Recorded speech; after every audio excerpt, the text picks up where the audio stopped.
ಶ್ರೀಪೂಜನ ವಾರ್ತೆಗಳಿಗೆ ಸ್ವಾಗತ. ನಾನು ರಮ್ಯಾ ಸತೀಶ್. ಇಂದಿನ ಮುಖ್ಯಾಂಶಗಳು: ಕೃಷಿ ಸಾಲ ಪಡೆದ ಪ್ರತಿಯೊಬ್ಬ ರೈತನು ವಿಮಾ ಯೋಜನೆಗೊಳಗಾಗಬೇಕು. 440 ಮತ್ತು 20 ರುಗಳನ್ನು ವರ್ಷಕ್ಕೊಮ್ಮೆ ಪಾವತಿ ಮಾಡಿ. ಸಹಜ ಅಪಘಾತ ಸಾವಿಗೆ ಲಕ್ಷಾಂತರ ರು ನೆರವು ಎಂದ ಶಾಸಕ ಸಿಎನ್ ಬಾಲಕೃಷ್ಣ. ಕಸಬಾ ಪ್ಯಾಕ್ಸ್ನಲ್ಲಿ ಸಾಲದ ಚೆಕ್ ವಿತರಣೆ ಮಾಡಿ ಹೇಳಿಕೆ. ನ್ಯಾಯಾಲಯ ಮತ್ತು ವಕೀಲರನ್ನ ನಂಬಿ ಬರುವ ಕಕ್ಷಿದಾರನಿಗೆ ಶೀಘ್ರ ನ್ಯಾಯ ಕೊಡಿಸುವ ಮನಸ್ಥಿತಿ ವಕೀಲರದ್ದಾಗಬೇಕೆಂದ ನ್ಯಾಯಾಧೀಶೆ ಅರುಣಾ ಕುಮಾರಿ ಅವರು ಪಟ್ಟಣದಲ್ಲಿ ನಡೆದ ವಕೀಲರ ದಿನಾಚರಣೆಯಲ್ಲಿ ಹೇಳಿಕೆ. ದಿನಾಚರಣೆ ಅಂಗವಾಗಿ ವಕೀಲರಿಗೆ ನಡೆಸಿದ ವಿವಿಧ ಕ್ರೀಡೆಗಳಲ್ಲಿ ಗೆದ್ದವರಿಗೆ ನೆನಪಿನ ಕಾಣಿಕೆ ವಿತರಣೆ.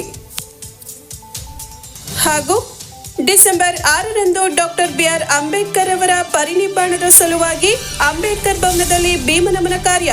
ಶಾಲಾ ವಿದ್ಯಾರ್ಥಿಗಳಿಗೆ ಚಿತ್ರಕಲಾ ಸ್ಪರ್ಧೆ ಆಯೋಜನೆ. ಮಾಹಿತಿ ನೀಡಿದ ಆಯೋಜಕ ನೆಲದನಿ ಫೌಂಡೇಶನ್ ಅಧ್ಯಕ್ಷ ಸಂತೋಷ್ ದಿಂಡಗೂರು.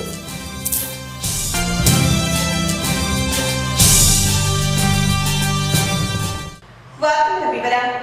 ಸಹಕಾರ ಸಂಘಗಳಲ್ಲಿ ಸಾಲ ಪಡೆದವರಿಗಾಗಿ ಕೇಂದ್ರ ಸರ್ಕಾರ ಅತ್ಯಂತ ಕಡಿಮೆ ಹಣದಲ್ಲಿ ವಿಮಾ ಯೋಜನೆ ಜಾರಿಗೆ ತಂದಿದ್ದು, ರೈತರು ಇದರ ಅನುಕೂಲ ಪಡೆದುಕೊಳ್ಳುವಂತೆ ಶಾಸಕರಾದ ಸಿಎನ್ ಬಾಲಕೃಷ್ಣ ಅವರು ತಿಳಿಸಿದರು.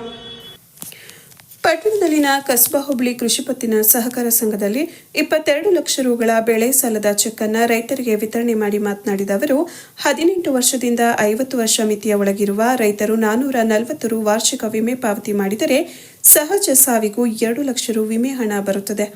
50 ವರ್ಷ ಮೇಲ್ಪಟ್ಟವರು, 70 ವರ್ಷದ ವಯೋಮಿತಿಯ ಒಳಗೆ ಇರುವವರು ವಾರ್ಷಿಕ 20 ರು ವಿಮೆ ಹಣ ಪಾವತಿ ಮಾಡಿದರೆ ಅಪಘಾತದಲ್ಲಿ ಮೃತರಾದಾಗ ಕುಟುಂಬಕ್ಕೆ 2 ಲಕ್ಷ ರು ವಿಮೆ ದೊರೆಯಲಿದೆ ಎಂದರು. ಕೃಷಿ ಪತ್ತಿನ ಸಹಕಾರ ಸಂಘದಲ್ಲಿ ಸಾಲ ಪಡೆದ ರೈತರು ಅಪಘಾತದಲ್ಲಿ ಮೃತರಾದರೆ ಅವರ ಕುಟುಂಬಕ್ಕೆ ಅನುಕೂಲ ಕಲ್ಪಿಸಲು ಜಿಲ್ಲಾ ಕೇಂದ್ರ ಸಹಕಾರ ಬ್ಯಾಂಕ್ನಿಂದ ವಿಮೆ ಮಾಡಿಸಲಾಗುತ್ತಿದೆ. ಒಂದು ವೇಳೆ ಆತ ಮೃತರಾದರೆ 1 ಲಕ್ಷ ರು ಮೃತ ಕುಟುಂಬಕ್ಕೆ ವಿಮೆ ಹಣ ನೀಡಲಾಗುವುದು. ದಯಮಾಡಿ ರೈತರು ಈ ಬಗ್ಗೆ ಆದಷ್ಟು ಬೇಗ ವಿಮೆ ಮಾಡಿಸಿಕೊಳ್ಳಲು ಮುಂದಾಗಬೇಕು ಎಂದು ಮನವಿ ಮಾಡಿದರು.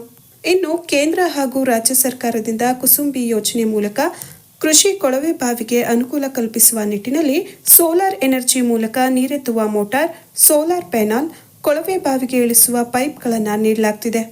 ಡಿಸೆಂಬರ್ 30ರ ಒಳಗೆ ಕೊಳವೆ ಬಾವಿ ಹೊಂದಿರುವ ರೈತರು %20 ಹಣ ಪಾವತಿ ಮಾಡಿದರೆ ಉಳಿಕೆ %80 ಹಣವನ್ನು ಸರ್ಕಾರ ಭರಿಸಲಿದೆ. ಅಕ್ರಮವಾಗಿ ಕೊಳವೆ ಬಾವಿ ಹೊಂದಿರುವ ರೈತರು 25,000 ಹಣ ಪಾವತಿ ಮಾಡಿದರೆ 3 ಮಂದಿ ರೈತರಿಗೆ ಪ್ರತ್ಯೇಕ ವಿದ್ಯುತ್ ಪರಿವರ್ತಕ ನೀಡಲಾಗುವುದು ಎಂದರು. ಕೆಸಿಸಿ ಸಾಲವಾಗಿ 7.67 ಕೋಟಿ ಹಾಗೂ 5 ಕೋಟಿ ಎಂಟಿಎಫ್ ಸಾಲವನ್ನು ಕಸಬಾ ಕೃಷಿ ಪತ್ತಿನ ಸಹಕಾರ ಸಂಘದಿಂದ ನೀಡಲಾಗಿದೆ. ಸಹಕಾರ ಕ್ಷೇತ್ರ ಬೆಳೆದರೆ ರೈತರಿಗೆ ಹೆಚ್ಚು ಅನುಕೂಲ ಆಗಲಿದೆ. ತಾಲೂಕಿನಲ್ಲಿ ಹಾಲು ಉತ್ಪಾದಕರ ಸಹಕಾರ ಸಂಘ ಎಪಿಎಂಸಿ ಮೂಲಕ ರೈತರಿಗೆ ಸಾಕಷ್ಟು ಅನುಕೂಲ ಮಾಡಲಾಗುತ್ತಿದೆ. ಇದರಿಂದ ರೈತರು ಸ್ವಾವಲಂಬಿಗಳಾಗಿ ಬದುಕು ಕಟ್ಟಿಕೊಳ್ಳುವಂತಾಗಿದೆ ಎಂದು ಹೇಳಿದರು. ಕಸಬಾ ಕೃಷಿ ಪತ್ತಿನ ಸಹಕಾರ ಸಂಘದ ಅಧ್ಯಕ್ಷರಾದ ಶಂಕರ್, ಉಪಾಧ್ಯಕ್ಷರಾದ ಮಂಜೇಗೌಡ, ನಿರ್ದೇಶಕರಾದ ಜಯಣ್ಣ, ರಾಮಕೃಷ್ಣ, ಭಾಗ್ಯಮ್ಮ, ಲತಾ, ಶ್ರೀನಿವಾಸ್, ಸಿಇಒ ರಮೇಶ್, ಟಿಎಪಿಸಿಎಂಎಸ್ ಅಧ್ಯಕ್ಷ ವೆಂಕಟೇಶ್ ಮೂರ್ತಿ, ನಿರ್ದೇಶಕ ನಂಜುಂಡೇಗೌಡ, ಮುಖಂಡ ಅನಿಲ್, ಶಂಭುಲಿಂಗೇಗೌಡ, ಸಂಘದ ಸಿಇಒ ರಮೇಶ್, ಸಿಬ್ಬಂದಿಗಳಾದ ಲೋಕೇಶ್, ವಿನುತಾ, ಹೇಮಾ, ರಾಘವೇಂದ್ರ, ಗಿರೀಶ್, ವಿಕಾಸ್ ಮೊದಲಾದವರು ಉಪಸ್ಥಿತರಿದ್ದರು. 430-40 ರೂಪಾಯಿ ಬರ್ತದೆ. ಅದನ್ನು ಪ್ರತಿ ವರ್ಷ ಕಟ್ಕೊಂಡು ಹೋಗಿ 18 ವರ್ಷದಿಂದ 50 ವರ್ಷದ ವಯೋಮಿತಿ ಒಳಗಡೆ ಇರ್ತಕ್ಕಂಥದ್ದು ನೀವು ಮನೆಯಲ್ಲಿ ಸ್ವಾಭಾವಿಕ ಸಾವಾದರೂ ಕೂಡ 2 ಲಕ್ಷ ರೂಪಾಯಿ ಬರ್ತದೆ. ಆ ಯೋಜನಾ ಸೌಲಭ್ಯನ ಉಪಯೋಗಿಸ್ಕೋಬೇಕು ಅಂತ ನಾನು ಈ ಮೂಲಕ ಮನವಿ ಮಾಡ್ತೇನೆ. ಅದಲ್ಲದೆ ಕೇಂದ್ರ ಸರ್ಕಾರದ ಇನ್ನೊಂದು ಯೋಜನೆ ಇದೆ, 20 ರೂಪಾಯಿ ವಾರ್ಷಿಕ ಕಟ್ಟೋಂಥದ್ದು. ಏನಾದ್ರು ಆಕ್ಸಿಡೆಂಟ್ ಆದರೆ ನಮ್ಮ ರೈತ ಸದಸ್ಯರುಗಳಿಗೆ ಸಾಲ ಪಡೆದಿರ್ತಕ್ಕಂಥವ್ರಿಗೆ ಅದು 2 ಲಕ್ಷ ಬರ್ತಕ್ಕಂಥದ್ದಕ್ಕೆ ಅವಕಾಶ ಇದೆ. ಇದಲ್ಲದೆ ನಾವು ಬ್ಯಾಂಕಿಂದನೇ ನೇರವಾಗಿ ವಿಮೆ ಮಾಡಿಸ್ಕೊತಾ ಇದ್ದೀವಿ. ಯಾರು ಆಕ್ಸಿಡೆಂಟ್ ಡೆತ್ ಆದರೆ ಅದು 2 ಲಕ್ಷಕ್ಕೆ 1 ಲಕ್ಷ ರೂಪಾಯಿ ಕೊಡುವಂಥ ಕಾರ್ಯಕ್ರಮನ ನಾವು ವಿಶೇಷವಾಗಿ ಜಾರಿಗೆ ತಂದಿದ್ದೀವಿ. ಇದನ್ನು ಅನುಕೂಲ ಮಾಡ್ಕೋಬೇಕು ಅಂತ ಈ ಮೂಲಕ ವಿನಂತಿ ಮಾಡ್ತೇನೆ. ಅದರ ಜೊತೆಯಲ್ಲಿ ಇವತ್ತೆಲ್ಲ ರೈತ ಸದಸ್ಯರಿಂದ ಇವತ್ತು ಸೋಲಾರ್ ಮೂಲಕ ವ್ಯವಸ್ಥೆ ಮೂಲಕ ಕುಸುಂಬಿ ಯೋಜನೆ ಅಡಿನಲ್ಲಿ ಕೇಂದ್ರ ಮತ್ತು ರಾಜ್ಯ ಸರ್ಕಾರದ್ದು 80% ಸಹಾಯಧನ ಇದೆ, 20% ರೈತರ ಹೊಂದಿಕೆ ಇದೆ. ಅಂದರೆ 7.5 HP-ಗೆ 81,000 ರೂಪಾಯಿ ಹಣವನ್ನು ಪಾವತಿ ಮಾಡಬೇಕು. 5 ವರ್ಷ ಗ್ಯಾರಂಟಿ ವಾರಂಟಿ ಇರ್ತದೆ.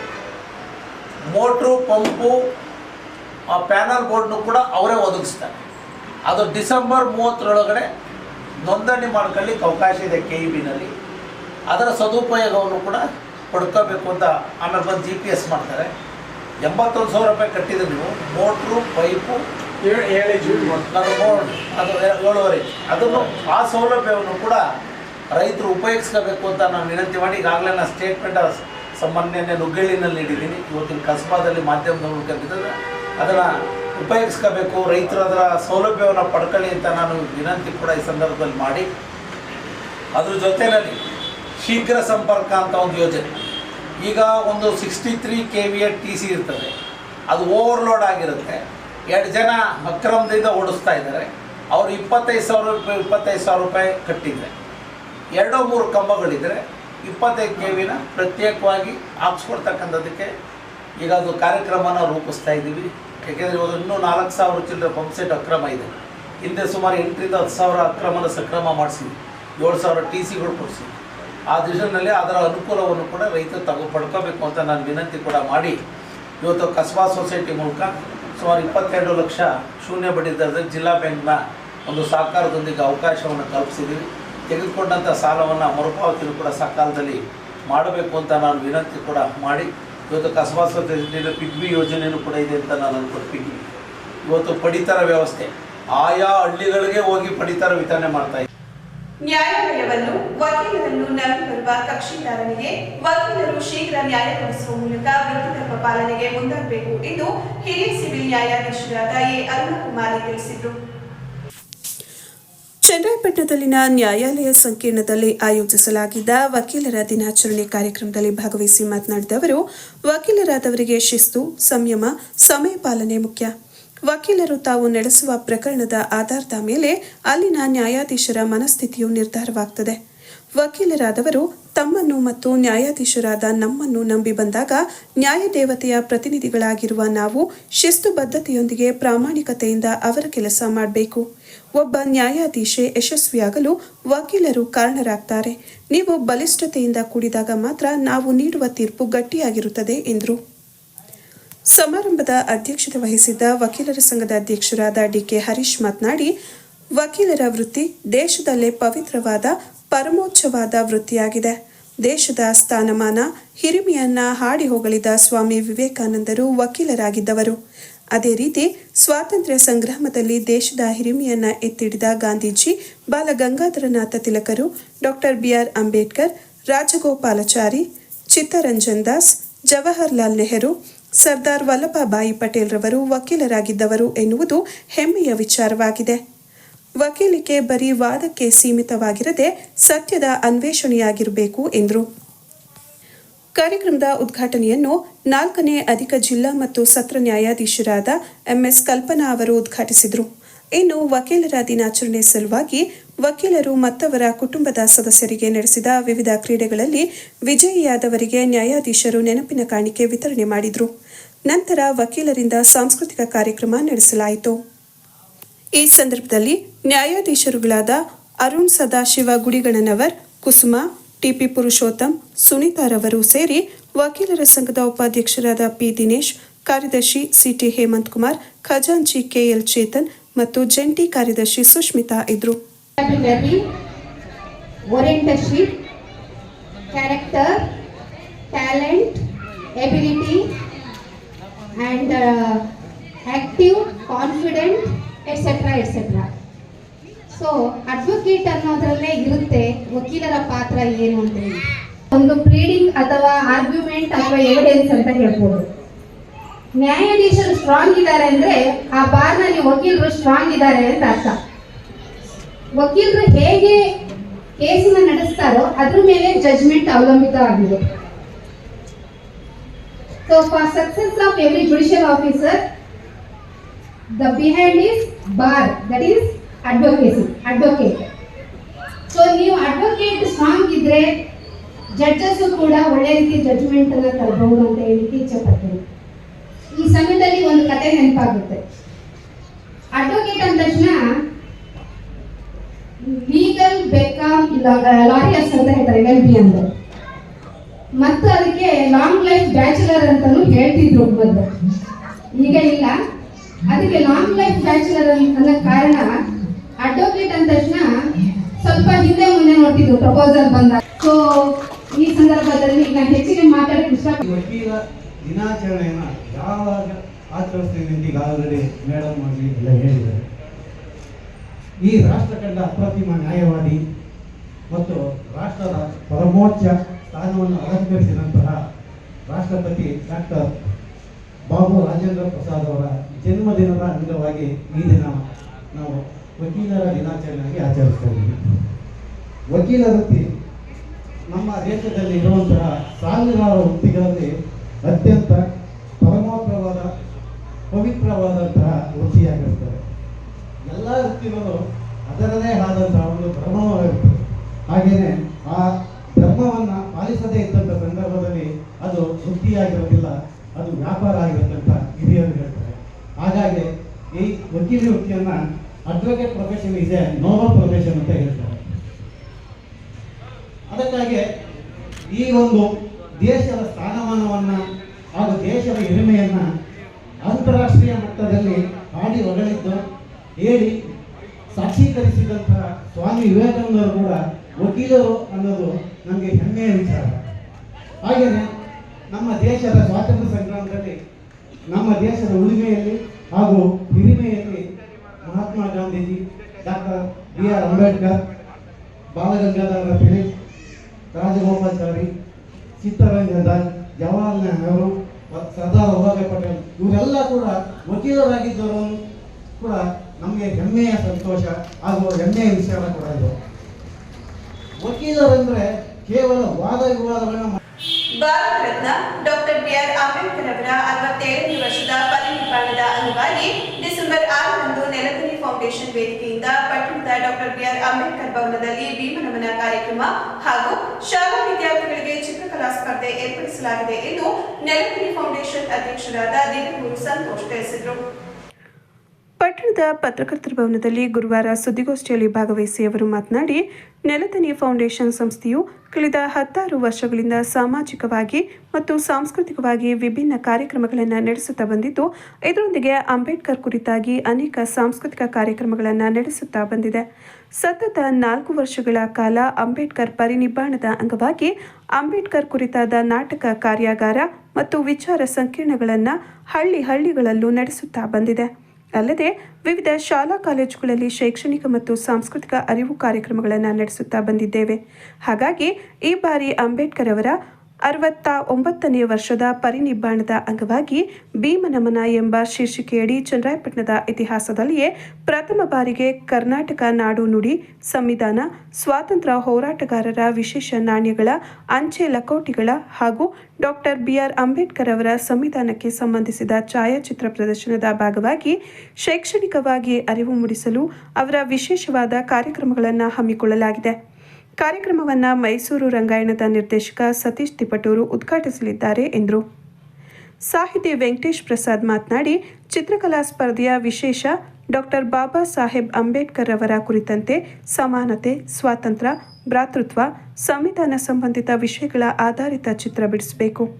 ಪ್ರತಿ ಶಾಲೆಗೆ ಪ್ರಾಥಮಿಕ ಶಾಲೆಯಿಂದ 2 ವಿದ್ಯಾರ್ಥಿಗಳು ಮತ್ತು ಪ್ರೌಢಶಾಲೆಯಿಂದ 2 ವಿದ್ಯಾರ್ಥಿಗಳಿಗೆ ಅವಕಾಶವಿದೆ. ಚಿತ್ರಕಲಾ ಸ್ಪರ್ಧೆಗೆ ಎಲ್ಲ ಪರಿಕರಗಳನ್ನು ವಿದ್ಯಾರ್ಥಿಗಳೇ ತರಬೇಕು. ಸಂಸ್ಥೆಯ ವತಿಯಿಂದ ಡ್ರಾಯಿಂಗ್ ಶೀಟ್ ಅನ್ನು ಮಾತ್ರ ನೀಡಲಾಗುವುದು. ಸ್ಪರ್ಧೆಯು ಬೆಳಗ್ಗೆ 10:30ರಿಂದ 11:30 ಒಳಗೆ ನಡೆಯುತ್ತದೆ. ಭಾಗವಹಿಸುವ ಎಲ್ಲ ವಿದ್ಯಾರ್ಥಿಗಳಿಗೂ ಪ್ರಶಸ್ತಿ ಪತ್ರ ನೀಡಲಾಗುವುದು ಮತ್ತು ವಿಜೇತರಿಗೆ ಪ್ರಥಮ, ದ್ವಿತೀಯ, ತೃತೀಯ ಬಹುಮಾನ ಪ್ರತಿ ವಿಭಾಗದಿಂದ ನೀಡಲಾಗುವುದು ಎಂದರು.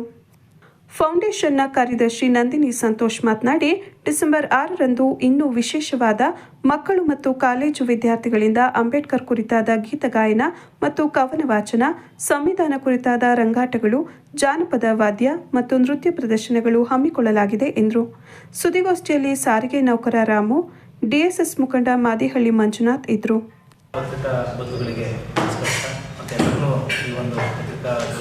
ಸ್ವಾಗತ ಮಾಡ್ತಾ, ನೆಲದನಿ ಫೌಂಡೇಶನ್ ಕಳೆದ 16 ವರ್ಷಗಳಿಂದ ನಿರಂತರವಾಗಿ ರಂಗಭೂಮಿ ಚಟುವಟಿಕೆಗಳು ಮತ್ತು ಸಾಂಸ್ಕೃತಿಕ ಚಟುವಟಿಕೆಗಳನ್ನು ಬೇರೆ ಬೇರೆ ಆಯಾಮಗಳಲ್ಲಿ ಮಾಡ್ತಾ ಬಂದಿದೆ. ಪ್ರತಿ ವರ್ಷವೂ ಕೂಡ ನಾವು ಅಂಬೇಡ್ಕರ್ ಪರಿನಿಬ್ಬಾಣ ದಿನವನ್ನು ನಾವು ವಿಶೇಷವಾಗಿ ನಾಟಕಗಳನ್ನು ಮಾಡ್ತಾ ಕಾರ್ಯಾಗಾರಗಳನ್ನು ಮಾಡ್ತಾ ಆಚರಣೆ ಮಾಡ್ಕೊಂಡು ಬಂದಿದ್ವಿ.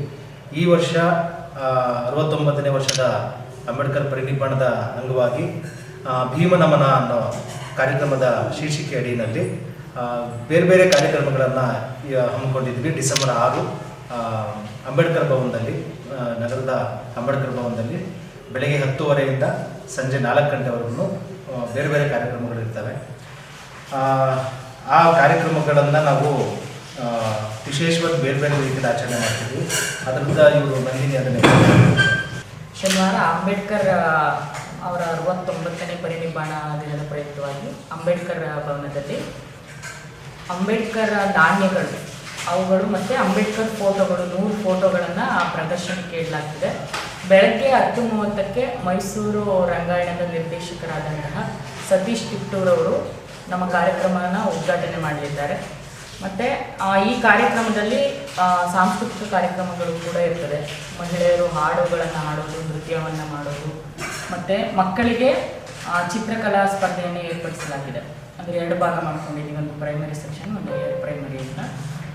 ಮತ್ತು ಜಾನಪದ ವಾದ್ಯಗೋಷ್ಠಿಗಳನ್ನು ಸಹ ನಾವು ಈ ಕಾರ್ಯಕ್ರಮದಲ್ಲಿ ಹಮ್ಮಿಕೊಂಡಿದ್ದೀವಿ. ಮತ್ತು ಈ ಕಾರ್ಯಕ್ರಮಕ್ಕೆ ವಿವಿಧ ಸಂಘ ಸಂಸ್ಥೆಗಳಿಂದ ಸದಸ್ಯರು ಕೂಡ ಬರ್ತಿದ್ದಾರೆ.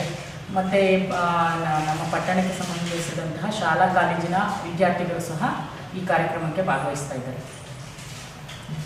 ಅದೇ ನಾವು ಪ್ರತಿ ವರ್ಷ ಅಂಬೇಡ್ಕರ್ ಜಯಂತಿ ನಾವು ಈ ವರ್ಷ ಏನಕ್ಕೆ ಈ ಥರ ವಿಶೇಷವಾಗಿ ಆಚರಣೆ ಮಾಡ್ತಿದ್ದೀವಿ ಅಂದರೆ ಹೆಚ್ಚೆಚ್ಚು ಅಂಬೇಡ್ಕರ್ ಅವರು ಮಕ್ಕಳುಗಳಿಗೆ, ಮುಂದಿನ ಜನ್ರೇಷನ್ಗೆ ತಲುಪಬೇಕು ಅನ್ನೋದು ನಮ್ಮ ಉದ್ದೇಶ. ಹಾಗಾಗಿ ಅವರಿಗೆ ಭಾಷಣಗಳಲ್ಲಿ ಒಂದು ರೀತಿಯಲ್ಲಿ ಅವರನ್ನು ಅರ್ಥ ಮಾಡಿಕೊಂಡ್ರೆ, ಪುಸ್ತಕಗಳ ಮೂಲಕ ಒಂದು ರೀತಿ ಅವರನ್ನು ಅರ್ಥ ಮಾಡಿಕೊಂಡ್ರೆ, ಈ ಥರ ಫೋಟೋ ಅವರ ಭಾವಚಿತ್ರಗಳನ್ನು ನೋಡೋದ್ರ ಮೂಲಕ ಮತ್ತು ಈ ಅಂಬೇಡ್ಕರ್ ಕುರಿತಾದ ಮುಖಪುಟ ಇರ್ತಕ್ಕಂಥ ನಾಣ್ಯಗಳನ್ನು ಇವರು ಸತೀಶ್ ಅವರು ಕಲೆಕ್ಟ್ ಮಾಡಿದ್ದಾರೆ. ಅವರು ನಾಣ್ಯಗಳನ್ನು ಪ್ರದರ್ಶನದ ಉಸ್ತುವಾರಿಯನ್ನು ಅವರು ವಹಿಸ್ಕೊಳ್ತಾರೆ. ಮತ್ತು ಇನ್ನು ಮಕ್ಕಳಿಗೆ ಡ್ರಾಯಿಂಗ್ ಕಾಂಪಿಟೇಷನ್ ಅವರ ಆರ್ಟ್ ಟೀಚರ್ ಇವರು ಮಂಜಪ್ಪ ಅವರು ಮಕ್ಕಳಿಗೆ ಅದನ್ನು ಡ್ರಾಯಿಂಗದು ಎಕ್ಸಿಬಿಷನನ್ನು ಅವರು ನೋಡ್ಕೊಳ್ತಾರೆ. ಇನ್ನು ಒಟ್ಟಾರೆಯಾಗಿ ಈ ಒಂದು ಕಾರ್ಯಕ್ರಮವನ್ನು ಅಂಬೇಡ್ಕರ್ ಅವರನ್ನು ಈ ರೀತಿ ನಾವು ಒಳಗೊಳ್ಳುವಂಥ ಪ್ರಯತ್ನಗಳನ್ನು ಮಾಡ್ತಾಯಿದ್ದೀವಿ. ಇದು ಹೆಚ್ಚೆಚ್ಚು ಜನಕ್ಕೆ ತಲುಪಬೇಕು ಮತ್ತು ನಿಮ್ಮ ಮೂಲಕ ಒಂದಷ್ಟು ಜನಗಳಿಗೆ ಅದು ತಲುಪಿ ಮತ್ತು ಎಲ್ಲರೂ ಕೂಡ ನಮ್ಮ ನಗರದ ಮತ್ತು ಬೇರೆ ಬೇರೆ ಹಳ್ಳಿಗಳಿಂದ ಬರ್ತಕ್ಕಂಥ ಎಲ್ಲ ಸಾರ್ವಜನಿಕರು ಕೂಡ ಈ ಒಂದು ಕಾರ್ಯಕ್ರಮಕ್ಕೆ ಆಗಮಿಸಬೇಕು ಅಂತ ನಾವು ಮೂಲಕ ಕೇಳ್ಕೊಳ್ತೀವಿ. ಮತ್ತು ಅದೇ ದಿನ ಸಂಜೆ ನಾವು ತಗ್ಗೆಮ್ಮ ಬಡಾವಣೆಯಲ್ಲಿ ಇಡೀ ಕಾರ್ಯಕ್ರಮದ ಒಂದು ಸಮಾಪನ ನಾವು ಅಲ್ಲಿ ಮಾಡ್ತಾಯಿದ್ದೀವಿ. ಇಲ್ಲಿ ಮಧ್ಯಾಹ್ನದವರೆಗೂ 3 ಗಂಟೆ 4 ಗಂಟೆಗೆ ಮುಗಿಸ್ಕೊಂಡು ಸಂಜೆ ಸಾಂಸ್ಕೃತಿಕ ಕಾರ್ಯಕ್ರಮ ಮತ್ತು ಅದ್ರ ಜೊತೆಗೆ ಒಂದು ಉಪನ್ಯಾಸ ಕಾರ್ಯಕ್ರಮವನ್ನು ತಗ್ಗೆಮ್ಮ ಬಡಾವಣೆ ಆ ಒಂದು ಊರಿನಲ್ಲಿ ನಾವು ಅದನ್ನು ಇದು ಮಾಡ್ತಾಯಿದ್ದೀವಿ. ಅದರದ ಉಸ್ತುವಾರಿಯಲ್ಲಿ ಇವರು ರಾಮು ಮತ್ತು ಇವರ ಗೆಳೆಯರು ಮತ್ತು ಸಂಘಟನೆಯರೆಲ್ಲ ಸೇರಿಕೊಂಡು ಅದನ್ನು ಆಯೋಜನೆ ಮಾಡ್ತಿದ್ದಾರೆ.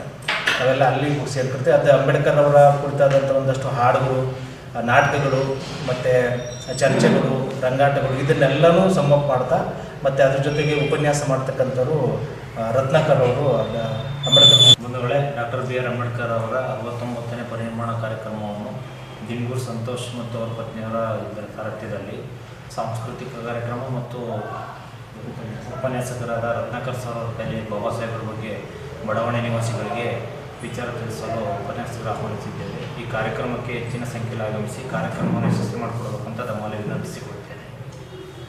ಕೊನೆಯಲ್ಲಿ ಮತ್ತೊಮ್ಮೆ ಮುಖ್ಯಾಂಶಗಳು. ಕೃಷಿ ಸಾಲ ಪಡೆದ ಪ್ರತಿಯೋರ್ವ ರೈತನು ವಿಮಾ ಯೋಜನೆಗೊಳಗಾಗಬೇಕು. 440 ಮತ್ತು 20 ರುಗಳನ್ನು ವರ್ಷಕ್ಕೊಮ್ಮೆ ಪಾವತಿ ಮಾಡಿ. ಸಹಜ ಅಪಘಾತ ಸಾವಿಗೆ ಲಕ್ಷಾಂತರ ರು ನೆರವು ಎಂದ ಶಾಸಕ ಸಿಎನ್ ಬಾಲಕೃಷ್ಣ. ಕಸಬಾ ಪ್ಯಾಕ್ಸ್ನಲ್ಲಿ ಸಾಲದ ಚೆಕ್ ವಿತರಣೆ ಮಾಡಿ ಹೇಳಿಕೆ. ನ್ಯಾಯಾಲಯ ಮತ್ತು ವಕೀಲರನ್ನ ನಂಬಿ ಬರುವ ಕಕ್ಷಿದಾರನಿಗೆ ಶೀಘ್ರ ನ್ಯಾಯ ಕೊಡಿಸುವ ಮನಸ್ಥಿತಿ ವಕೀಲರದ್ದಾಗಬೇಕೆಂದ ನ್ಯಾಯಾಧೀಶೆ ಅರುಣಾ ಕುಮಾರಿ ಅವರು ಪಟ್ಟಣದಲ್ಲಿ ನಡೆದ ವಕೀಲರ ದಿನಾಚರಣೆಯಲ್ಲಿ ಹೇಳಿಕೆ. ದಿನಾಚರಣೆ ಅಂಗವಾಗಿ ವಕೀಲರಿಗೆ ನಡೆಸಿದ ವಿವಿಧ ಕ್ರೀಡೆಗಳಲ್ಲಿ ಗೆದ್ದವರಿಗೆ ನೆನಪಿನ ಕಾಣಿಕೆ ವಿತರಣೆ. ಹಾಗೂ ಡಿಸೆಂಬರ್ 6ರಂದು ಡಾಕ್ಟರ್ ಬಿಆರ್ ಅಂಬೇಡ್ಕರ್ ಅವರ ಪರಿನಿಬ್ಬಾಣದ ಸಲುವಾಗಿ ಅಂಬೇಡ್ಕರ್ ಭವನದಲ್ಲಿ ಭೀಮನಮನ ಕಾರ್ಯ. ಶಾಲಾ ವಿದ್ಯಾರ್ಥಿಗಳಿಗೆ ಚಿತ್ರಕಲಾ ಸ್ಪರ್ಧೆ ಆಯೋಜನೆ. ಮಾಹಿತಿ ನೀಡಿದ ಆಯೋಜಕ ನೆಲದನಿ ಫೌಂಡೇಶನ್ ಅಧ್ಯಕ್ಷ ಸಂತೋಷ್ ದಿಂಡಗೂರು.